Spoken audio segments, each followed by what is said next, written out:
If the rebels can seize all of Zawiya and hold on to it, the capture would not only be a huge strategic victory, but also a badly needed boost for morale. Our Matthew Chance is following developments from Tripoli. What are they saying from there, though, Matthew?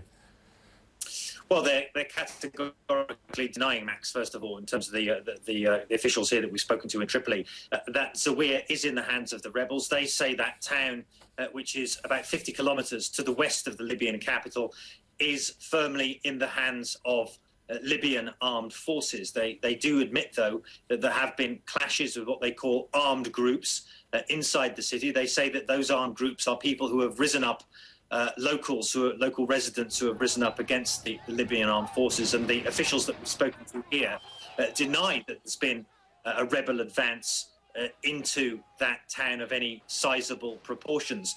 What we have noticed, though, of course, is that the road, the main transit route into Tripoli from the west, has been severed. Obviously, the assumption is that that's because that fighting is taking place and that the rebels may have some kind of control over that area. In fact, we've seen compelling television pictures of the rebels apparently in control of that main road bridge that runs through Zawiya, cutting off supplies from west to east.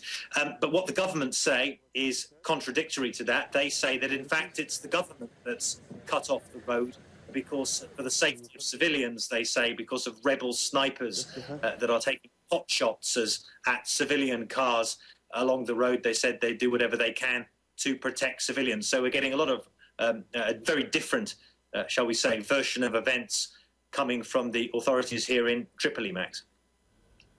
OK, Matthew Chance, thank you very much indeed for that. So why is Zawiya so significant for the rebel forces? Well, the city is some 50 kilometres there to the west of Tripoli. As you can see, it's a major route for supplies, all sorts of supplies into Tripoli. So it's vital. That road that Matthew was talking about is very vital. If the rebels control Zawiya, they can halt the path of food and fuel from Tunisia into the capital, Tunisia just to the left there.